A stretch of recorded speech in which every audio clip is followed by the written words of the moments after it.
Welcome to the Grace Story Podcast, where inspiring stories are brought to life. This podcast is made possible by Grace College and Seminary, located on the shores of Winona Lake in the great state of Indiana. I'm your host, Dr. Drew Flam. This is the Grace Story Podcast. Today, our guest on the podcast is Denise Terry, Director of the Center for Career Connections at Grace College. Denise has been in career services at Grace for almost 9 years and has a bachelor's and master's degree from Grace, so she knows Grace well. Today, she's going to share with us about career connections, especially in this period of COVID-19 when many of us are experiencing changes to our careers and daily lives. And so, Denise, thanks for being on the podcast to share with us today. Yeah, happy to be here. Well, tell us a little bit about your background, both attending Grace and then what brought you back to Career Connections at Grace. So when I speak to students, I say it was just a few decades ago. They don't need to know exactly when that. No, I graduated in the 80s, the late 80s. My undergraduate degree was in counseling, got my master's in counseling at Grace. Spent a good bit of my career journey trying to kind of hone down what it is I'm really, really good at. And for me, I landed in human resources. So the trajectory for me after Grace was first starting out as a bank teller, because that has a lot to do with counseling, right? But quickly learned that the world of business needed people with good relationship skills and people skills, and that was what my training was in. And so determined that I should really explore something in human resources. So that's what I did. I took a number of different jobs, but my longest career journey was prior to Grace was with Cardinal Services. And I worked as the vice president of human resources there I was there for 9 years. I wasn't in that role the whole time, but. And I would even think that background provides you a good discussion point with students that, hey, I was in banking, I was in nonprofit, I was in HR, now I'm director of career services and higher education, which you may not even know that was a career potential when you graduated college, but be prepared for anything and everything, right? Because likely what you want to do now and what you plan to do now might not exist 20 years from now. So do you have that conversation with students about it's not just about preparing for a job, it's a career? Exactly. And I tell students that there's a developmental journey that they're on. So they were high school students, they were learning about themselves, who they were, what they were interested in. They come to college and it's this exploration of what does it mean to be independent and figure out for myself, how's God wired me? What are my gifts and talents? And while my parents and influences are important, I need to discover for myself what is the best fit. And then I tell them there's this whole chapter after college, which is really important in the developmental journey. And that's the doing part. That's the testing the waters in different careers. It's seeing which jobs really resonate and you come alive in. And that's how it worked for me. Again, I didn't even know what human resources was when I was in college. So, I still don't. So right? Yeah. Exactly. So if someone would have told me, here's what you're going to be doing, I would have been like, what? But knowing that you're going to learn so much when you start working and learn about those best fits, that's just part of the process. So I encourage students to really be patient with that. It's self-discovery. It's a journey that God's on with you, and sometimes he doesn't illuminate those things until later, and that's completely fine, and it's actually appropriate because you can't know your future until you're really in it. So, yeah. I resonate with that. I'm in fundraising as part of my job here at Grace, and that's what I've done for most of my career. Not all of it, because I had that period of time after college when I had to figure out what in the world I wanted to do. And, no one in third grade goes, when I grow up, I want to ask people for money. Right.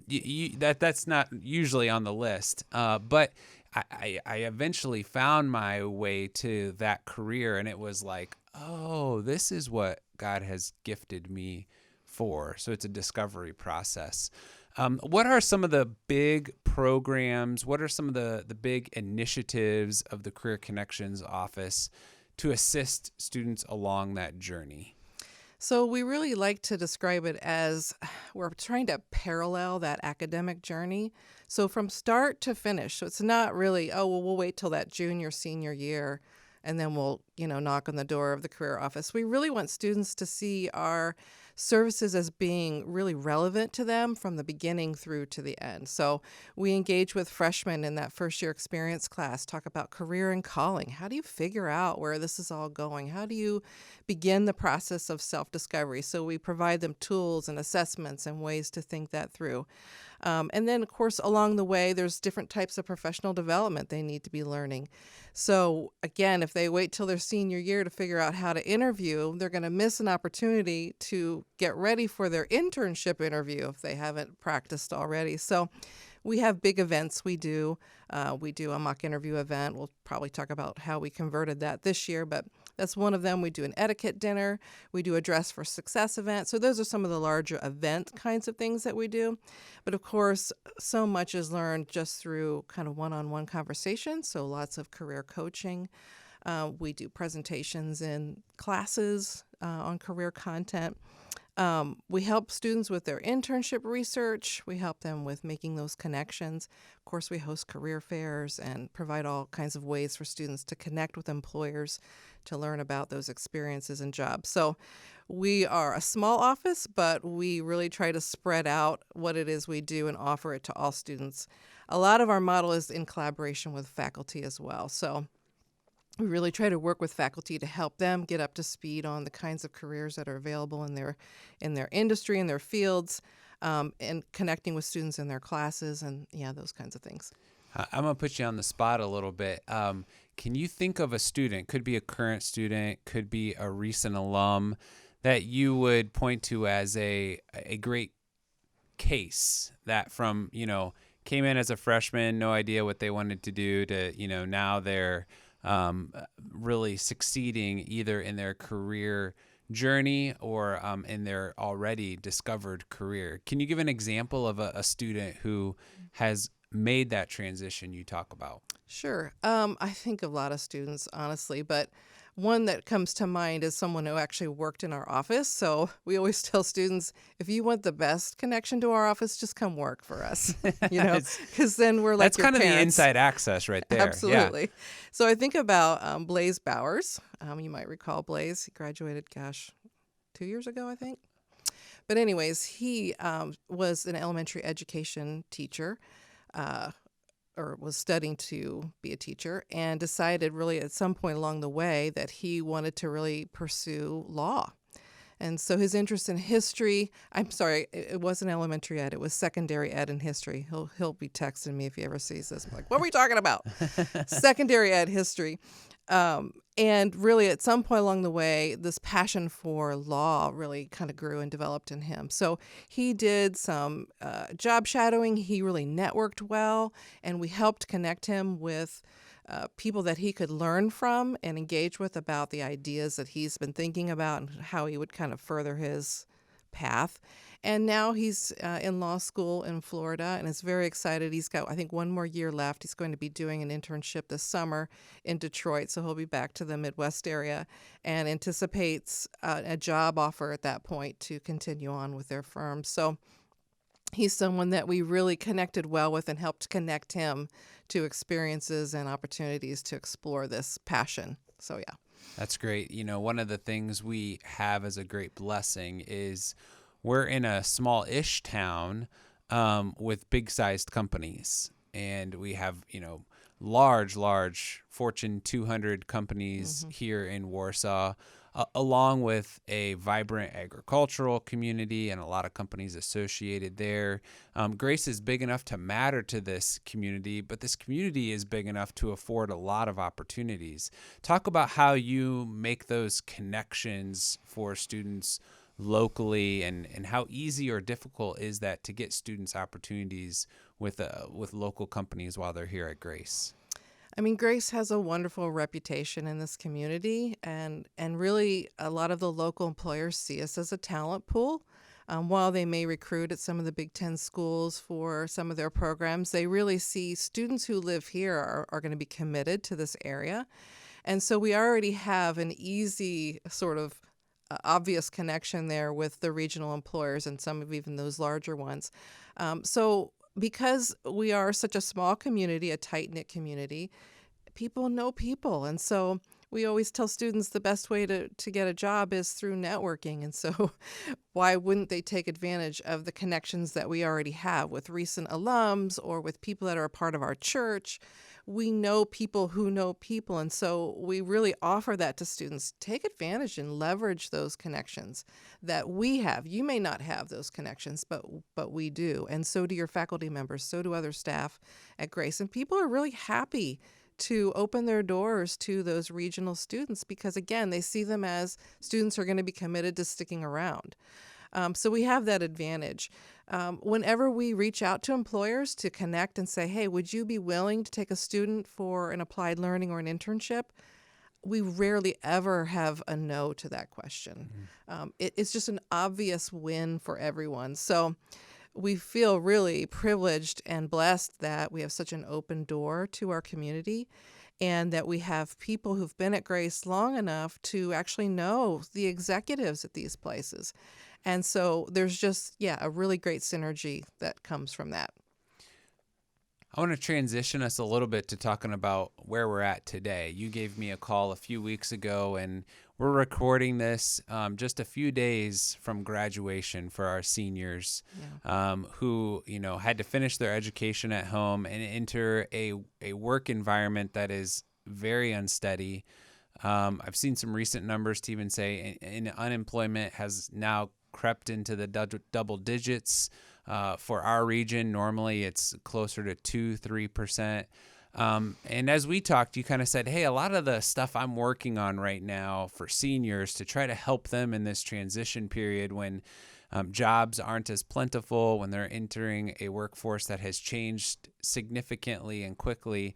A lot of that stuff may apply to alumni. A lot of that stuff may apply to others who are connected to the Grace family. And your heart was, how do we get these resources out there and let people know what we have for them and what's available to them? And so I really appreciate that heart to want to let people know, hey, we want to support you however we can. What are you hearing from seniors specifically as they enter this transition time and this discovery time of post-college, and yet a period where most of us are working from home and jobs are being lost? What are you hearing from seniors right now? Well, obviously, they're anxious about their futures. They feel this anxiety over having to wait for things to happen. They're not sure really how to strategically approach this. This is unprecedented. We love that word, right? Mm-hmm. Unprecedented time. But it really is. And especially for seniors who had a very different vision for what this chapter would look like and how they would go about, landing that first job or even getting an internship. And so, another term we're hearing a lot is pivoting, So what does it mean to take what you know that you need to do and sort of adjust course? And so we're trying to help them think really creatively about this time and space and to embrace it. This is really not a time to sit on your hands and just say, I'm just going to wait this thing out and hope that everything clears up. And when that happens, I'm just sending my resume out. It's like, no, don't do that. Employers are going to ask questions about how you managed this window of time. What did you do? I can guarantee that's going to be in the interview process. It will be. So if you're like, well, I just took advantage of my Netflix list, they're not going to be impressed with that. So they'll need to think strategically about what are those creative things they can be doing if there are not jobs prevalent or in their field, or if they're having a barrier right now to really landing something. What creatively can they be doing? And so we're encouraging students to think about what are those skills you could be developing right now? What credentials could you earn online from home? What are opportunities that are virtual that you could be paid to do? What about micro internships, these small projects that employers would just love to have someone take over that lasts for 3 or 4 weeks, but they don't have the resources to do it? You stepping into those is an amazing way to show your initiative and to show your enthusiasm to continue to learn and to be a resource.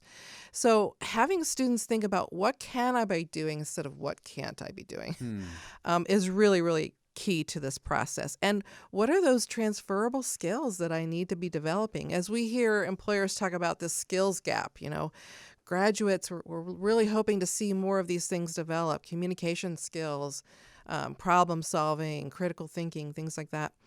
What can they be doing to demonstrate that they've taken initiative to learn ways to develop those?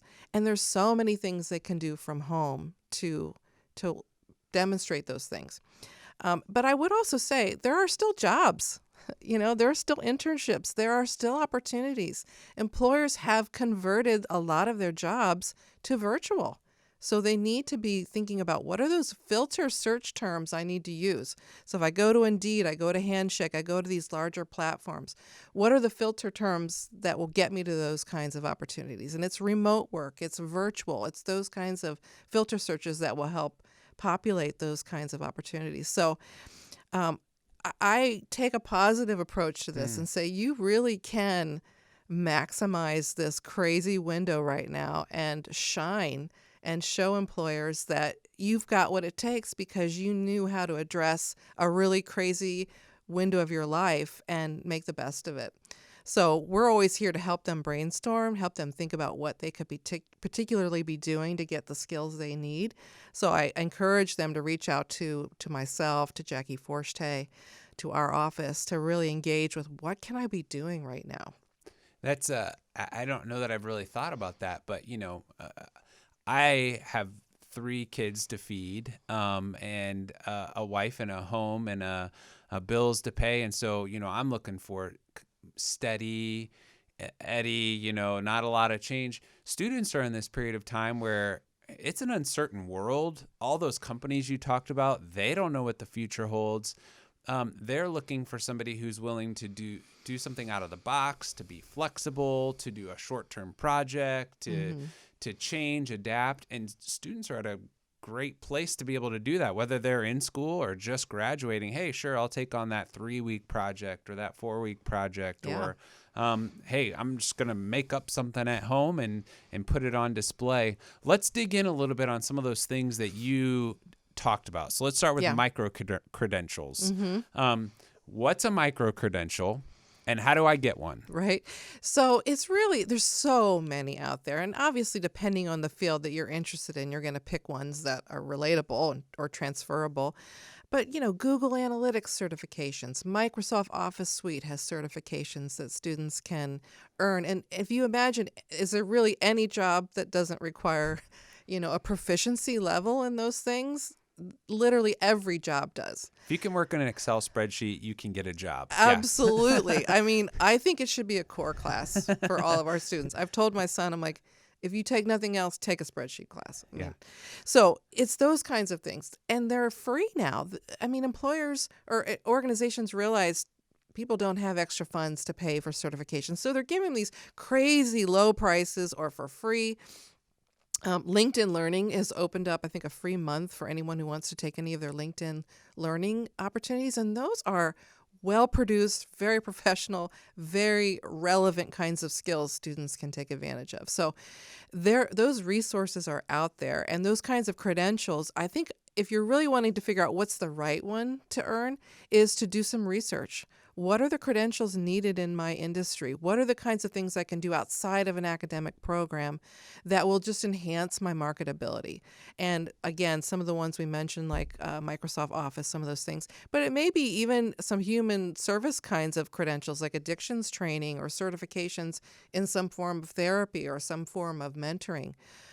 There's so many available. And I think beginning that research process, students will be surprised to find, wow, I could learn all this. And think of how great your resume is going to look when you list all these things that you've done in this sort of downtime to kind of prepare yourself. So, yeah. I know even in the higher ed space, MOOCs, massive open online courses, Right. like Harvard's opened a bunch of theirs. I've been taking a data science course at Harvard, Wow. just to learn what data science is, because people talk about it and I want to understand a little bit more. So there's lots of opportunities right now. And yes, making it free is something many companies have done. Great idea. Micro-credentials is one. You talked about soft skills, Yeah. the ability to communicate, the ability to relate. What can we do? Where can we go in this period of time instead of turning on Netflix to improve our soft skills? Yeah. So quite often it involves volunteering. So getting yourself connected with either a nonprofit organization, a church, and even those can be done virtually. So finding ways to put yourself out there to engage with others. So oral and written communication skills, really, really important. Every employer rates that really highly. So think about, like, could I build a website? I mean, if you were to ask me to build a website, I'd be like, what? But there are tools and resources out there to help students learn how to build a very basic website. So then they can begin perhaps developing a blog, showing that they are working on their writing skills, honing those skills, being able to maybe put a marketing plan together for a nonprofit organization that doesn't have the power to do that, the resources to do that. If your major is in counseling like mine was, and so I would say, well, you should put a marketing plan together for someone. Well, why would I do that? Because you're developing really key skills. Well, market for a service that relates to your field. It doesn't have to be something completely out of your field, but think about doing something that shows an employer I've invested time and energy in growing this part of what I offer. And it will be, again, a really, really great thing to reflect on your resume or in your cover letter to show those kinds of skill growth. One of the other things you mentioned is we are living in a gig economy, and we were already living in a gig economy, and now we're just catapulted further into that, where it's project-based, it's short-term. How can students or alumni find short-term gigs to do, 3-4 week, month projects? One, you got to develop a skill of some specificity, and then how do you get it out there and get yourself connected? I mean, I would encourage students to start sort of with a small sort of view of that. Who are the past employers I've worked for? They already know me. What could I do for them? So I've already got an insight. I've got a win, even if it's the grocery store. They have a business office that coordinates their work. So think about who do you already know that you could connect with, so it wouldn't be quite as awkward to ask, and start there. Ask those questions. Are there projects that you've kind of put on the back burner, and maybe given the way you're trying to route all your other resources somewhere else you don't have time to invest in? I have the time. I'd love to do research for you. I would love to do a survey for you and collect the data so you have better information about how to do something. And even just say, can we just talk about, let's just brainstorm. What projects are on your list, your list that you've not been able to get to? Maybe as we talk about it, there's something I could say, oh, I think I could help with that. So it's really just taking the initiative to start a conversation. Start with people you know. Start with your church friends, your parents' friends. Start with employers that you already have some connection with, or we'll connect you with someone. Because I know there are employers that would love to have a college student just say, how can I help? And if it's a short-term gig, great. Some of them might pay you for that. Even better, right? Right. I think of a class I teach, just finished teaching on marketing. And one of the things students have to do at the end of this class is produce a marketing plan for a nonprofit. You actually mentioned that earlier. And we try to make it a very practical thing that a nonprofit could actually use. And I could see a student thinking of some project they did in college that was good. Hey, I was good at that. I did well at that. Who could use that same skill, whether it be paid or for free? How can I go find a nonprofit or a church that I'm connected to, or a business? And hey, can I do this for you? This is a skill I picked up in college. And can I try that out on your business? And you can use it if you'd like or not. Regardless, you're building this reputation and skill by doing something over and over again. And in fact, there are less barriers now because if you're doing it virtually, you can reach out to alumni in any state who would be thrilled to help a Grace student develop some of those skills. So I think our alumni network's a key way for students to connect because they already love them, regardless of knowing them, because they're a Grace student. So they have an inside with our alumni track. Well, let's talk about that a little bit. We have software called Handshake, Yeah. which can help students make some of these connections. It can also help alumni make some of these connections, both with students and maybe for their own career. Tell us a little bit about the network. Yeah. How do people get networked? Right. So Handshake is the largest growing platform for this demographic. So they really started out with this thought that how can we, they use this term, democratize the job search process. So, you've got big employers recruiting from the top 10 schools for all of their positions because they realize they have a larger pool to draw from. And they don't want to go to this little school and this little school. They don't want to have to call up every career office and say, can you post our job? Well, Handshake provides this repository of all these job opportunities. So an employer can go to Handshake and push out their job to little schools like Grace and big schools like Purdue. And so they're now able to reach a talent pool from all of these different types of higher ed opportunities. And so students then have the ability to be pursued then by employers anywhere.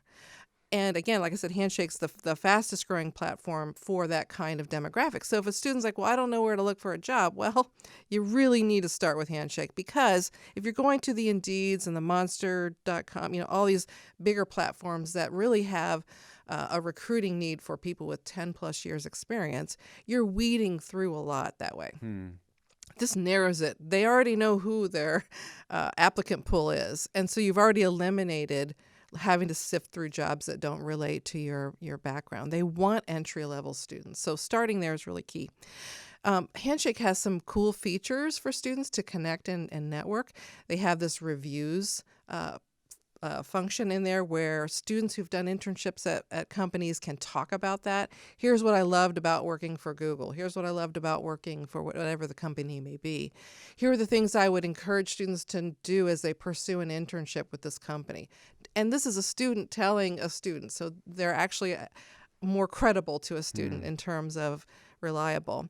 So there's the reviews process. There's a Q&A part of Handshake that allows students to ask questions directly of people who are in the system. So tell me about, kind of informational interviewing. Tell me about how you got into this career. Or tell me about the credentials that are needed. What should I be doing during this downtime? What are the micro credentials or those micro certificates I should be earning? They should ask that on Handshake and pursue using the network of people that are available. So it's got incredible easily accessible tools to it. And then again, obviously a huge range of jobs that are growing literally every day. I mean, we get hundreds of jobs that we approve every week. So, yeah. Talk to us a little bit about an alum who is, just lost a job or is looking for a second job or some type of gig. What resources are available to them? So they can, of course, use Handshake as well. We just approve anyone who's not got a grace.edu email address. So if they request to be a part of our network, we can approve them once we verify that they're, in fact, alum of Grace, which is easy to do. So that's just one platform. So as far as our office goes, we're here to help any Grace alum with their job search process. And some of it's just the basics. Like, we need to look at your resume again. How have you adapted it in the last 5 years? And I just recently met with an alum who's doing a career shift. They're going from an education role. They want to go into the world of travel. So how can I reflect on my resume what skills I have regarding travel when most of it was done with friends and family, and I helped with a Go Encounter planning trip and things like that? I'm like, well, let's do that. Let's work this out. And we adapted her resume to show all the skills she's developed in the last 5 years that relate to the world of travel and that industry. So it's really making those adaptations to your resume.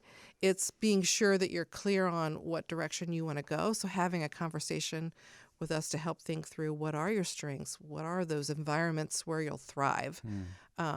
So it's just reaching out and it's just connecting and helping, and we can help those individuals think through next steps strategically about what they can do. I would really encourage students and alumni who are listening to connect connect to your professors.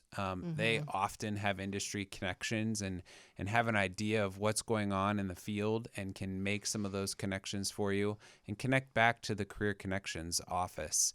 What is the best way to find you if someone wants to get their resume reviewed or just talk about what options might be available?